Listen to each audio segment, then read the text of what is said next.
What's up, guys? This is the Ramblin' Man, and today you are watching Team Deathmatch on Stadium. And this is one of the new maps in the new map pack, obviously, but it's a fairly basic map. It's kind of small, and it's got a lot of tight corners and whatnot. It's also got a couple of open sight lines too. I kind of like it. It has a lot of fun. It's good times on this map. Good times.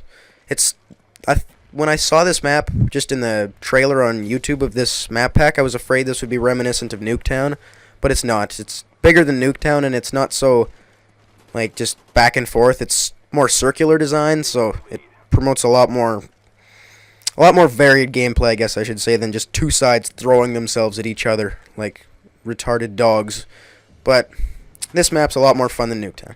And sorry for the lack of videos out lately, guys, but schoolwork's kind of been hell, so that kind of takes priority over Call of Duty. And when I have had a chance to game, I'm not saying I haven't gamed at all. It's just that, this takes time and all this stuff. But I actually haven't been playing a whole lot of Black Ops lately. I've a couple other new games that it kind of looked interesting to me have came out, like Dragon Age 2 just recently came out, and that was a game I've been wanting to play because I played the original one and it was really fun. But a couple of words on Dragon Age 2 is I don't know if I like it.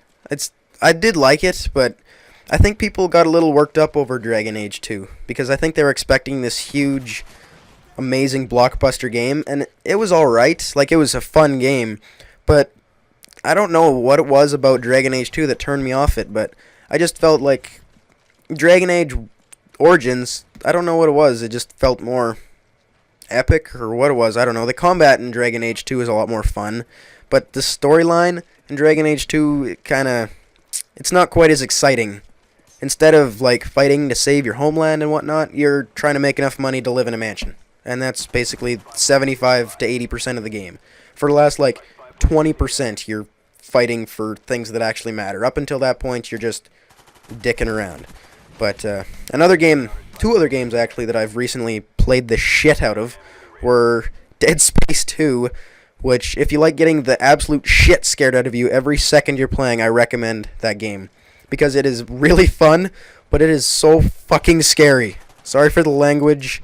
I know that's inappropriate if there's small children, but I swear to God, that game will make you literally piss your pants while you're playing it.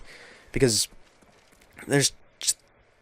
I don't know what it is. There's just the mood, the enemies, like the over the fucking topness of that game, the way they tell the story.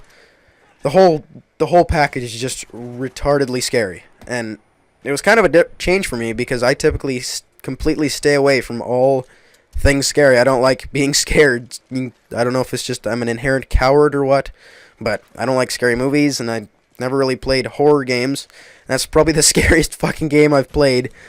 And to be honest, I was happy to see the ending. The game was fun as hell to play, but I don't think my poor heart could take much more. It was hell on the heart, is what it was. And another game that I played the shit out of was Bulletstorm, which I'd been looking forward to. Because that game just looked so much fun to me. Because it sort of reminded me of Borderlands, the animation style, and just the ridiculous over-the-topness of it. It's just kind of the crude humor and whatnot. Borderlands didn't have so much crude humor. It was kind of the zany gunplay in that game, but it was sort of the way Bulletstorm was with its zany gunplay too. Some of the guns you could get in that game were ridiculous. Like, the gun, you get like a chain gun, and you could detonate it and whatnot. Your primary gun was your assault rifle, which is just typical. My personal favorite gun was the Bone Grinder, or the Bone Duster maybe it was called, which was a 4-barrel shotgun. And that was so much fun to use, because I don't really need to explain why. It's a 4-barreled shotgun, but the game was based around making skillful kills. Kill with skill was actually the slogan of the game, I believe. But you actually could kick people and you could leash them, and depending on the creative way you killed them, like if you kicked them into the cactus, into a cactus that's nearby, you get like a pricked, like the. That sounds silly, but the name, like, you'd get a little bonus reward for killing that guy, and it'd be called Pricked. Or if you shot him in the ass, it'd be called Rear Entry, and just there was like literally hundreds of different ways you could kill guys, and it was really fun because it mixed it up so much, and it was just such a unique game. That game was so fun to me that I think I bought it and I stayed up till 4 or 5 in the morning beating it.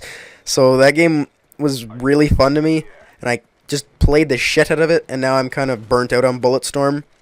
So I will go back to that game definitely, because I only played on the easiest difficulty level, and I like to go back to games and play them on harder difficulty levels. But anyways, I should talk about Black Ops a little bit, I suppose, seeing as I'm playing it. I have just recently started playing Black Ops again, and the first thing I noticed I had to do was crank my sensitivity way down, because before I went on my little hiatus from Black Ops, I was playing on 5 sensitivity, and when I came back I had to bump it down to 2 or 3, and that helped a lot. When I first came back I was actually getting really frustrated and struggling with it, but now that I've sort of got my pace back, like compared to Dead Space or Bulletstorm, this game, Black Ops, is a really different shooter.